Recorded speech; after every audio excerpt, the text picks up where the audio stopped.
India China तनाव पर पाकिस्तानी काफ़ी उछल रहे हैं और पाकिस्तानी इस तरीके का सोच रहे हैं कि ये उनके लिए एक अपॉर्चुनिटी है कि वो कश्मीर में कब्जा कर लेंगे अगर इंडिया चाइना में कोई एक लंबी वॉर होती है। तो इसी के लिए हमारे प्यारे कॉमेडियन ज़ैद हामिद जो हमें काफ़ी एंटरटेन करते हैं, उन्होंने कुछ आपके एंटरटेनमेंट के लिए पेश किया है। तो चलिए वीडियो शुरू करते हैं। खचा बरे। ज़ैद हामिद साहब मेरे साथ मौजूद हैं, बहुत शुक्रिया।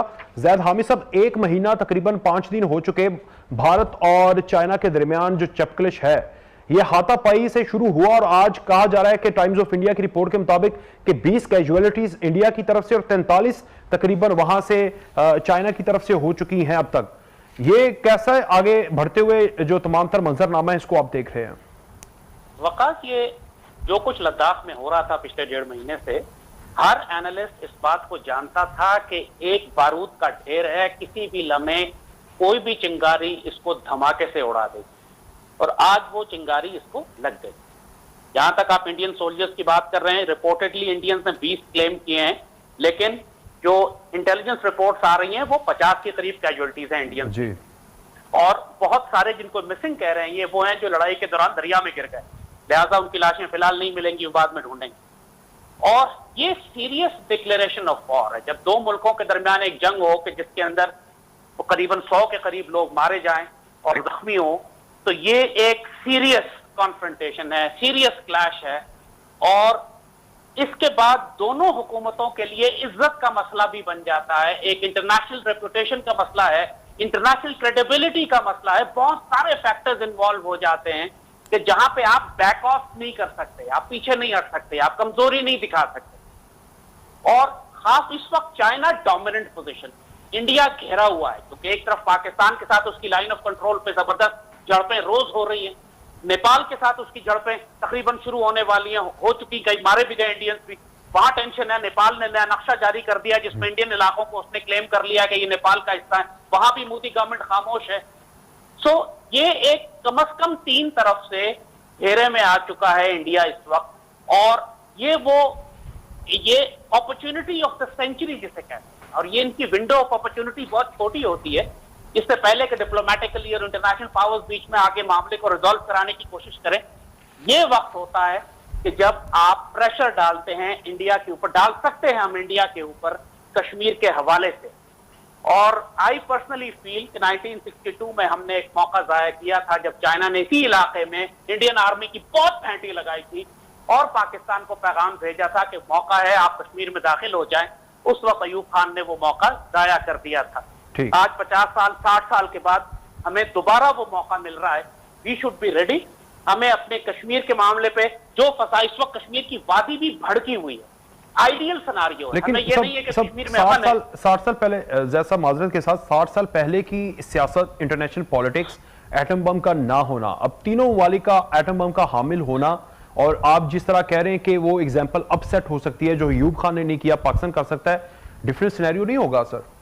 देखिए, अब इक्वेशन इस लिहाज से भी चेंज हो गई है ना। आप देखिए, अगर इंडिया एटमी ताकत है तो चाइना भी है, एज यू सेड पाकिस्तान भी है, और इंडिया 2 फ्रंट वॉर तो कर ही नहीं सकता, यहां पर तो 3 फ्रंट वॉर शुरू हो रही है उसके लिए। इस वक्त नेपाल ने जो इतना एग्रेसिव स्टांस लिया है, और नेपाल को छोटा मुल्क ना समझिएगा, नेपाल के बाशिंदे गुरखे कहलाते हैं जो उनके मिलिटेंट फाइटर्स हैं, और इंडियन आर्मी में 30-40 हजार गुरखे काम करते हैं नेपाली, जिनकी लॉयल्टीज ओरिजिनली नेपाल के साथ है, जो उनका मदरलैंड है। लेकिन लैंडलॉक्ड स्टेट उसको मईशत के एतबार से वो बड़ा धचका दे सकता है, इंडिया उसको तो कंट्रोल करता है उसकी सारी मईशत।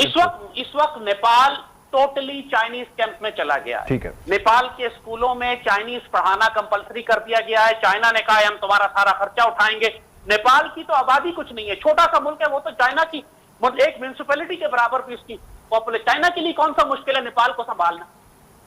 तो और नेपाली गुरखे जो हैं 40-50 हजार जो इंडियन आर्मी में काम करते हैं, उन सारों के साथ वही कटिंग एज है। गुरखे और सिख, ये दो तो इंडियन आर्मी की कटिंग एज है। तो आप इन गुरखों के साथ नेपाल के खिलाफ कैसे लड़ सकते हैं?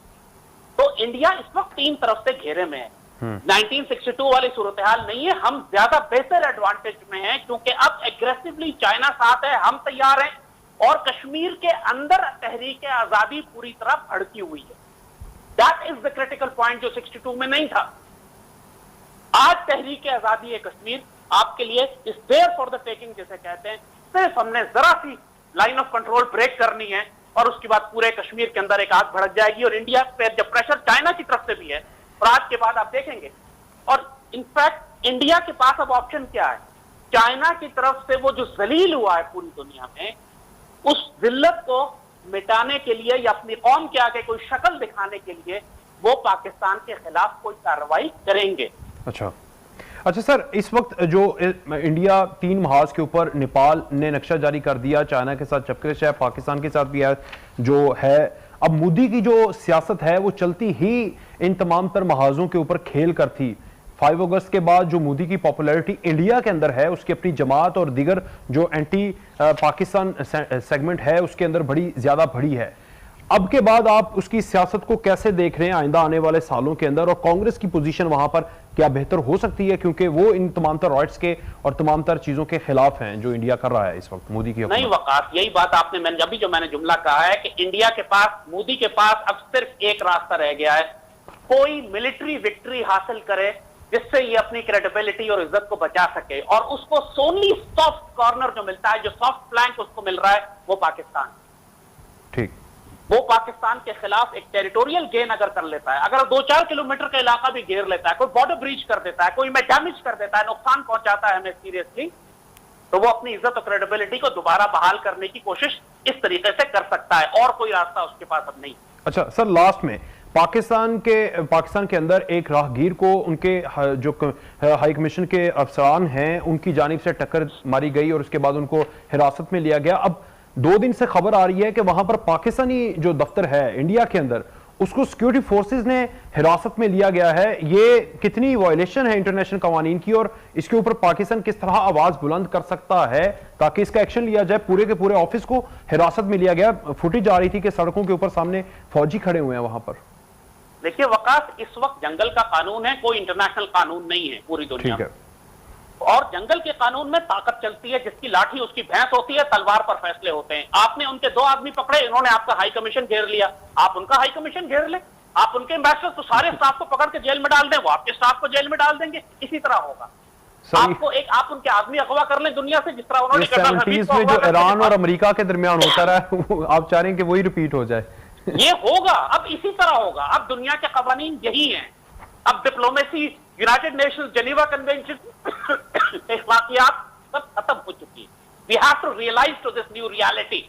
अब मुक्कों से, लातों से, जिस तरह लड़ाई चाइना की इनकी हुई है, गोलियां नहीं चली यहाँ पर जी। इन्होंने पुराने स्टोन एज पत्थर के दौर की तरह लड़ाई की है, पत्थरों से और एक दूसरे को चाकुओं से और खंजरों से मारा है।